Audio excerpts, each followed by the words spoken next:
Want to get better with Jaeger, I said it earlier, but I'm going to say it again. It is not all about being able to shoot straight and you know, win your 1v1s. Because if a teammate gets naded because you put down a horrible ADS, that death is now on you. If you could have prevented a teammate from getting naded from placing your ADS a little bit more cautiously, that death is on you. I don't know how else to say it. Like, it's just as simple as that. So make sure, if you're someone who wants to play Jaeger or plays a lot of Jaeger and wants to get better with him, ADS placement is just as important, or arguably more important, than your own individual skill of how well you can kill people or shoot them. What is going on, guys? A21 Mayo here, and today we are going to be having ourselves another viewer VOD review video. Now, before we actually jump into the VOD, I want to go over a few things. So currently, the VOD form is at 7 submissions, so once I review this VOD, it is going to be at 6. So once you start seeing these VOD reviews being posted in the upcoming weeks, that will be your opportunity to submit a VOD in the form, which can be found below. There's a link to the Google form in the description. Make sure you turn on the notifications to all the little bell icon next to the sub button. Now, speaking of the sub button, 45% of you guys aren't subscribed, so if you guys have not hit that sub button already, I would really appreciate it. And lastly, I want to mention that I now have a second channel. There is a link to it in the description. What you can find there is content from my Twitch live stream, which is also linked in the description, and also private coaching sessions, which I have on my Patreon. There's also a link to my coaching, which takes you to my Patreon. There's a link to that in the description. So there's a link to the Google form, there's a link to the second channel, as well as a link to the Patreon if you guys are interested in coaching. And yes, I do coach console and PC players. But with all of that being said, let's jump into the VOD. Okay, so kind of looking at the viewer's form, he wants to stay busy during the round. And this is a big thing that I go over in my VOD review videos of, you know, always doing something productive for your team. It's always important to do because there's always something that you can do to better your team at winning the round. Or what I should say is increase your chances of winning the round, right? He struggles to make an objective for the round and try to see through with it, so we will definitely go over that as well. I would like to learn how to entry frag better as well as play better Jaeger, so we will definitely touch on those topics. So when you're placing barbed wire down, this is a huge thing that I go over, and a big problem that a lot of people have is people don't really put the time, thought, and effort into placing down utility, especially when they're playing an operator like Jaeger, or Rook, even for this instance, or this example. Just operators where you can kind of place their utility, not really worry about it, and do what you need to do during the round. Well, barbed wire is a huge piece of utility, and a lot of people look over it. So the reason I'm going so into depth on this is because since it's going to be at the top of the stairs, now the attackers are going to have around this area, probably I would say maybe this line here as well, of actually map control, right? So instead of giving them all of this, what you need to do is push the barbed wire down further to this X mark here.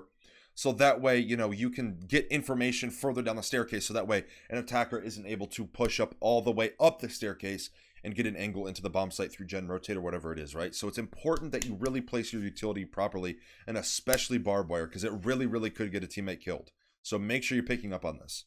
This isn't a good ADS placement at all. You said you want to get better with Jaeger. A big portion of getting better with Jaeger is using his utility, maximizing his utility per piece of utility, right? So with Jaeger, you know, he has some of the most universal and influential utility during a round, right? Because if an enemy nades an area or tries to Candela an area, if you place an ADS properly, then it's going to save your teammate's life there, right? And if you place it poorly, like this one that you're placing here, where it can very easily be shot from gen window as well as trophy door, you're setting just not a good ADS placement at all. What I want you to do as just a player or individual, you say you have a hard time making a plan in your head and sticking with it or following through with it.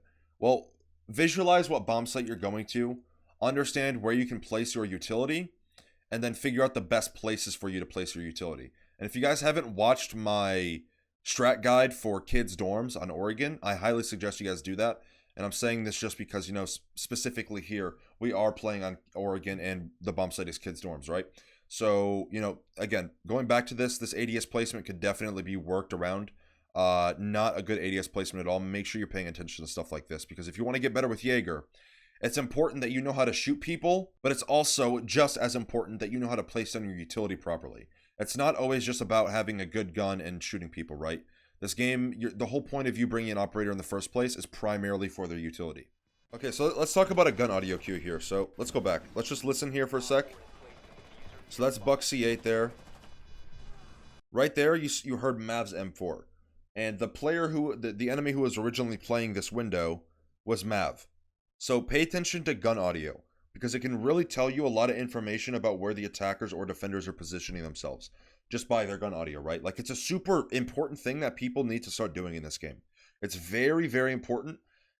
So that way, you don't need to have, you don't need to be able to see someone in order to tell where they're at or where they're positioning themselves. So if you hear a Mav M4 shooting big window open right in the barricade, and then you hear it, on the other side of the map, that's like Kids Repel, I believe, or it could be, it doesn't matter. On the other side of the map, Mav has rotated now. So you no longer need to worry about this area, because now you're reacting off of impulse instead of intel. You're reacting off the fact of thinking to yourself, oh, someone might be in this window, I'm going to hold this angle and peek it. You shouldn't be doing that, because you didn't have any other information of any other attacker besides the Maverick being there, and as I just said, the Maverick had already rotated, right? So there's absolutely no reason for you to worry about this at all. So actually, I was kind of correct about this.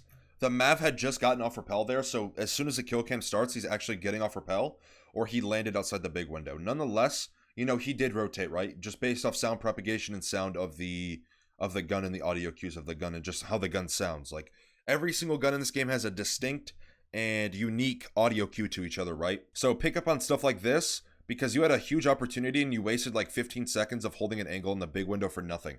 Especially when the diffuser's going down, you're crunched for time. But nonetheless, take away from this round the fact of the Mav rotating based off gun audio and propagation. It'll really help you out a lot. I really like to see you doing this. So he's playing kind of a pushed up position here, and this is completely fine. One thing that a lot of players don't really do in this game, or I shouldn't say a lot, but lower elo players don't understand the importance of holding map control as a defender. Because for a large majority of the round, that's what the attackers are trying to do, whether they're actively thinking about it or not. They are actively taking map control.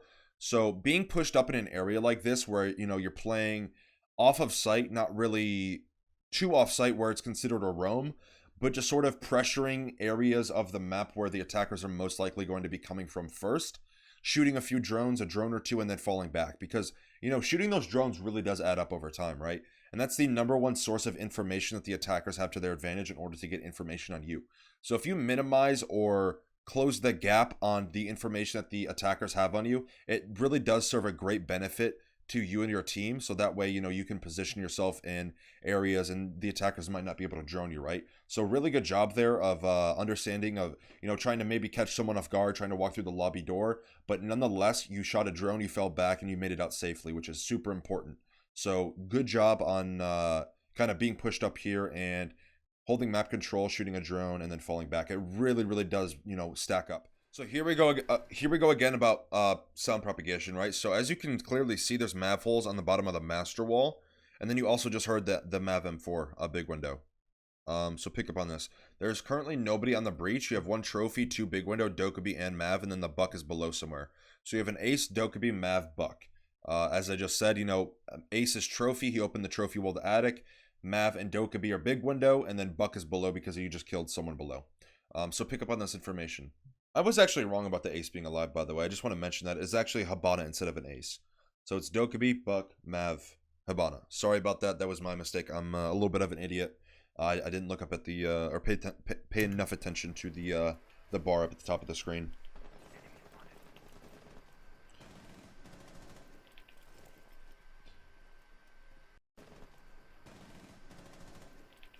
You are far too worried about these holes.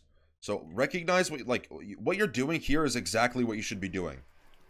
Okay, so if they do end up peeking the breach or the Mav holes here, they have to peek it prone, right? Like, they cannot get an angle unless they peek it prone. So you have this couch as cover to block half of your body from this angle looking at you. And now what you're doing is also repositioning because you're so afraid of these Mav holes. So instead of exposing yourself to only one angle potentially of someone peeking through the Mav holes into where you're positioned, you are now rotating to the other side of generator, exposing yourself to two different angles. The trophy door as well as the Mav holes on master wall, right? So you are unintentionally putting yourself in a worse position because you feel like you need to rotate. Like, you don't need to play, where you were playing on the couch is completely fine. Because now you're trying to peek the Mav holes, they can see your feet, they can see whatever portion of your body when you go prone in generator. And now what you've done is also expose yourself to the mav holes. So instead of worrying about one angle, now you have to worry about two, just because you put yourself in this situation, right? Like, you're putting yourself in a corner for no reason at all. That's Buck dead. There's one more trophy. It's a thermite. Or sorry, not trophy, attic. That's also a nice shot there. I think that's... Alright, so you have a mav big window, and then thermite is in kids now. That's also a nice shot there. Last one is big window. Recognize the audio cues here, my man. Very important that you number one thing that I need to tell you to do right now is pick up on audio cues. Good call. Because you're positioning yourself horribly off of information that you already have to your advantage, but you don't know how to make it into your advantage, right? So like you're not paying attention, to put it simply. Like, you're just not paying attention to where he is. Like, as soon as you kill everyone trophy side, master, and all that, oh shit, you won the clutch, great job there, but you put yourself in so many bad situations. Firstly, trying to peek the mav holes from a different angle in generator. You now expose yourself to trophy door as well as gen breach, the mav holes. And then you're also not picking up on the fact that, you know, your smoke died in kids, so that would tell you that thermite's in kids. I know this just based off paying attention to where his teammates are last positioned when I see them. So if his smoke dies in kids, that tells me either thermite is attic rotate or he's already in kids. And I was right on my assumption of him being in kids. And then also the gun audio sound propagation of the MAV M4.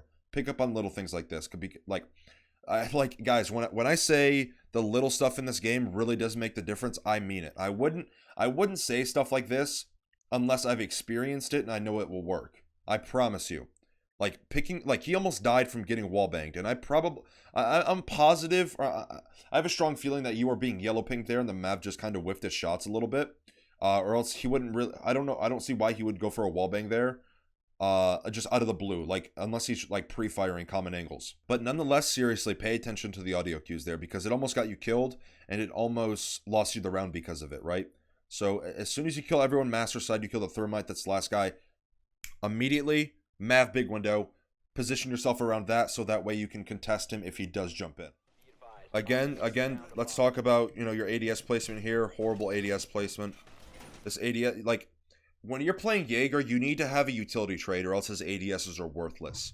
This ADS can probably be shot, like, from outside pillar. Like, they probably don't even have to be into E-Box. They just look through both E-Box doors, see the ADS, and shoot it. Like, seriously, you need to have utility trade when it comes to Jaeger. Any operator or any piece of utility for that matter. Because now what you've allowed the attackers to do is directly counter your ADS placements just because you poorly place them. If you want to get better with Jaeger, I said it earlier, but I'm going to say it again. It is not all about being able to shoot straight and you know, win your 1v1s. Because if a teammate gets naded because you put down a horrible ADS, that death is now on you. If you could have prevented a teammate from getting naded, from placing your ADS a little bit more cautiously, that death is on you. I don't know how else to say it. Like, it's just as simple as that. So make sure, if you're someone who wants to play Jaeger or plays a lot of Jaeger and wants to get better with him, ADS placement is just as important, or arguably more important, than your own individual skill of how well you can kill people or shoot them.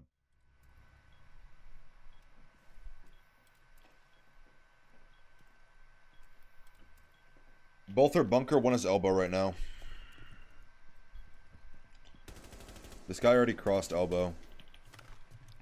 Like, he's on the right side of the reinforcement. It's Habana Zofia.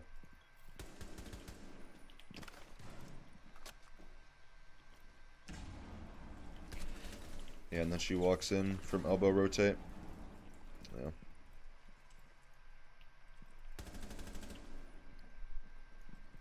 You're missing a lot of crucial shots here. Like, a lot. You're very indecisive of what you want to do. So when you see someone, so like, take advantage of this right here. So like, you see the drone, right? Like, the drone is right here. You're also in a 1v2. Now, why is this so important here? Well, because in order for someone to control a drone and move it, they have to be alive. So not only do you hear the Habana X Cairo pellets being shot behind you, but also there's a drone actively moving right in front of you, jumping around and moving around the bomb site. So you effectively have a 1v1. Take advantage of that.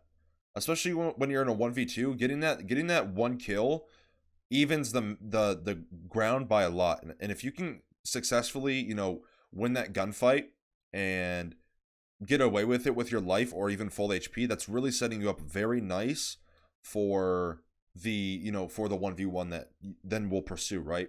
And you also have 2 minutes in the round. So you can play time around the attacker. He doesn't have to plant. So, you can play off of the kill, or you can just run around the bomb site, go back and forth, whatever it is. But nonetheless, like, pay attention to stuff like this, man. Like, again, little stuff like this is really what makes the difference here. You have a 1v1, and you also have a Hibana with her X-Kairos pellet launcher out. So effectively, you're going to be shooting at T-Hunt bots. Because the Hibana can't shoot back, because she doesn't have her gun out, and the other person's on drone, right? Little things like this really add up and make a difference during a round. Oh, she's lit. I want to see her health. You're lacking confidence in your gunfights. And I'll tell you exactly how I know this. So, you see how you play the angle here? So let's go back here once again. Let me see if I can get the right frame that I want when the Zofia swings. So right here, right? Let's just give this a basic silhouette of the Zofia. This right here is Zofia's body, right? You are swinging into the angle. She is completely exposed. Whenever you're lacking confidence in this game, or just don't know how to be confident, you need to think to yourself, I am way better than this guy. I am going to complete... It doesn't matter. It doesn't matter his rank, his KD, his time played. It doesn't matter. Because if we're playing Rainbow Six Siege at the end of the day, anything can happen. All you need to do is commit to something and don't half-ass it. Because once you start half-assing something, that's when you increase the margin for error in this game. You need to commit to it, so that way, even if you die and lose the round, you can at least say, I gave it my all. Or you can at least say, I put all of my thought and confidence and energy into this round of trying to clutch. Because, like, and the reason I'm saying why you're lacking confidence is because you are not taking advantage of the fact that you have cover and the Zofia is completely exposed. So if we play this out again, right? You swing, you light her up, and then you unswing. Why are you unswinging when you have someone completely exposed in the middle of the open?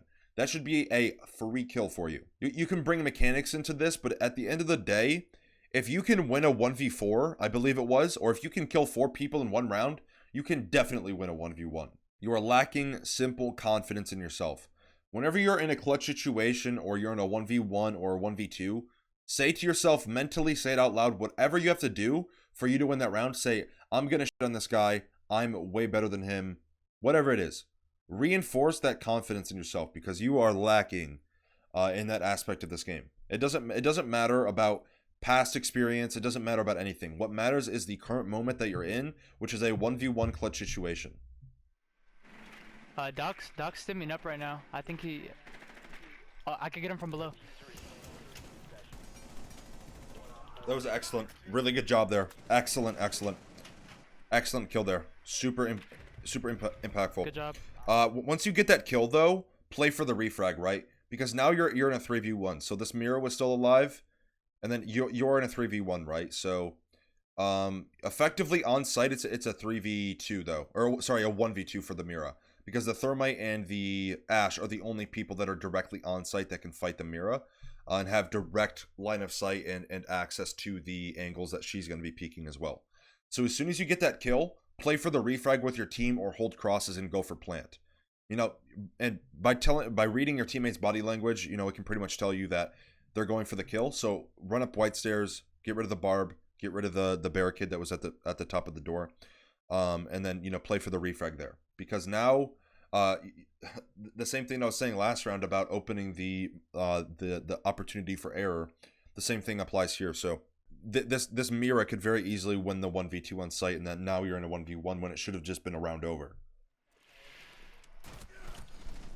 You should not be peeking this angle. No. Because peeking T2 on small tower on Oregon is basically like you peeking garage door on clubhouse. Nothing you can really do there for you to win the gunfight. What you could do instead is go to the small tower door and cut off a rotation, because you just called out to your teammates that there's someone playing small tower. So doing this is also fine. And not even holding such an aggressive angle. Opening the door completely and then, cutting off her drop. So if you open the door, hold her drop, you know, she's gonna have to drop into your angle, and the reason you should back up is so that way she can't see the line of sight, because she's vertical, and you're below her vertically as well. So if you back up, you know, she's not gonna be able to see you now, because she's vertical, so she can only see so much down.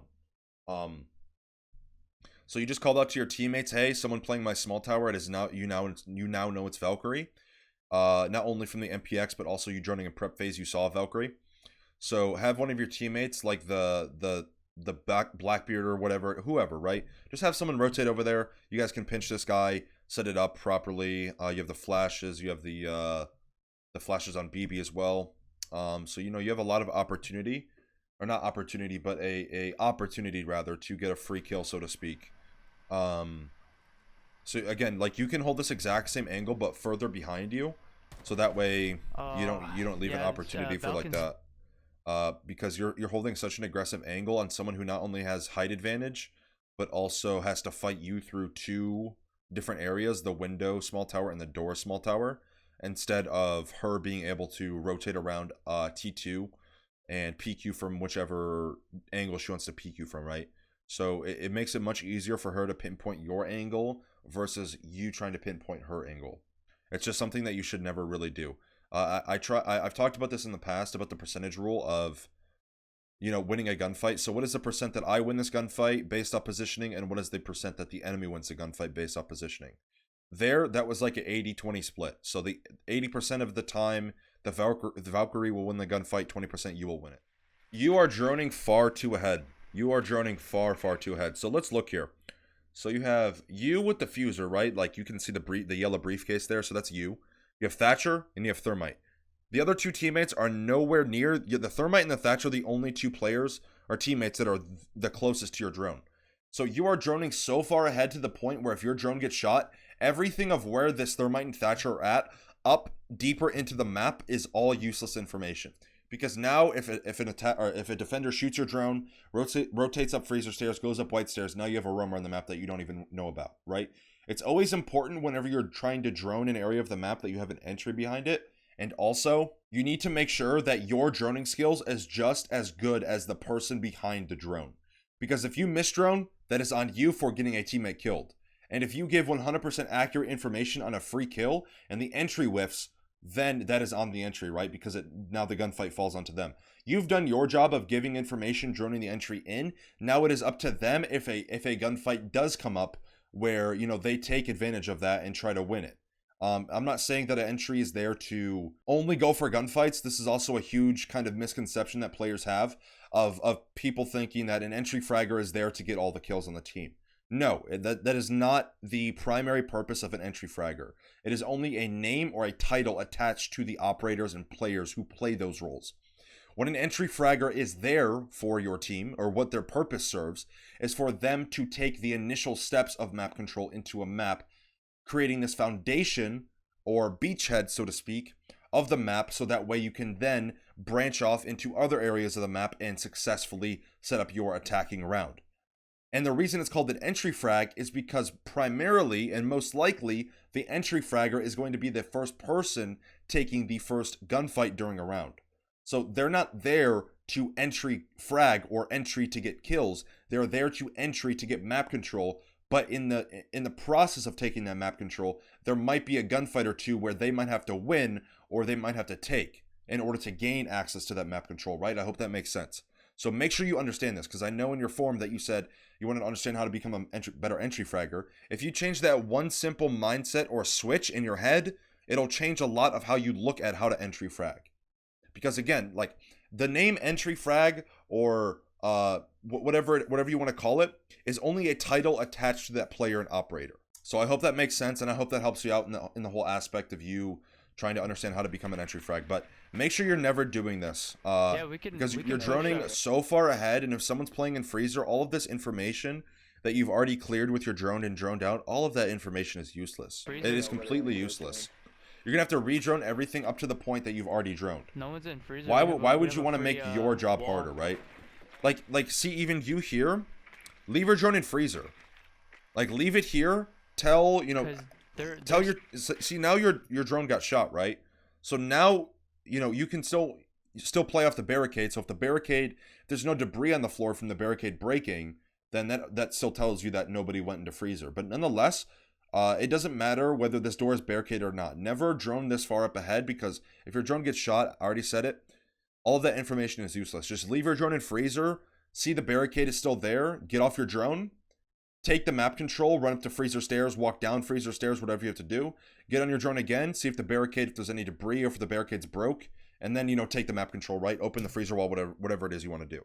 Vigil's right here somewhere, waiting for his team to run out. This Vigil isn't playing small tower. The reason I know this is because whenever you drone a Vigil, if he's actually in the area or in a direct radius of you, there will be like a little crinkle sound of him deceiving your drone. That's always a good way to kind of tell if a Vigil's actually really close to your drone, or if he's just, hitting that proximity of it. The little bars will be much more active, like the bars at the top and bottom of the screen. It'll be much more active and heightened and responsive.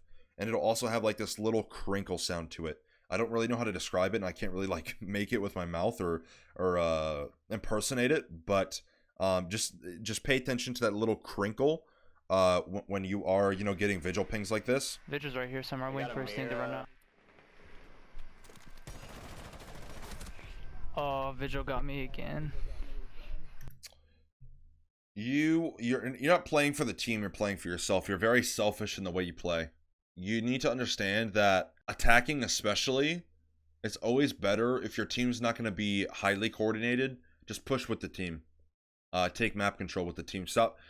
A lot of ranked players or just players in general who play ranked always want to like take map control by themselves. They always want to do their own thing. They always want to do this. They want to do that. They're not willing to understand that, hey, if I'm not if I'm not calling you a dumbass, but it kind of makes me upset when like I have someone I play with who always tries to, we call him the solo pushing I don't know the word, Blink.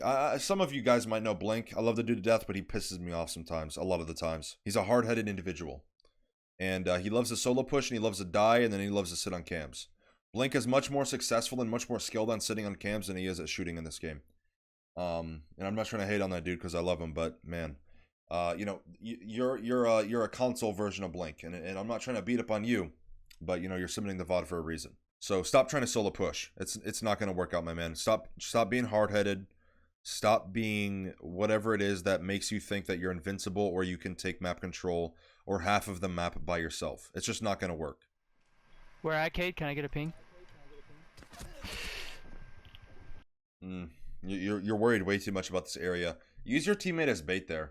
Use your teammate as like a bobber, or not a bobber, but like a fishing, like a worm and hook or bait or whatever you want to call it. Like if they don't like kill him, then that usually means that the area of the map is clear, because now what you've done is instead of letting your teammate die and giving you information, now like you're at 2 HP just because you're holding an angle and exposing yourself to an angle that you shouldn't really expose yourself to.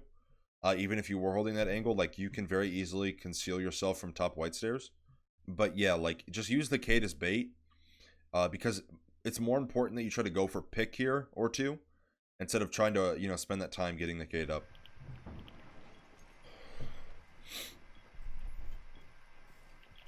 You got me.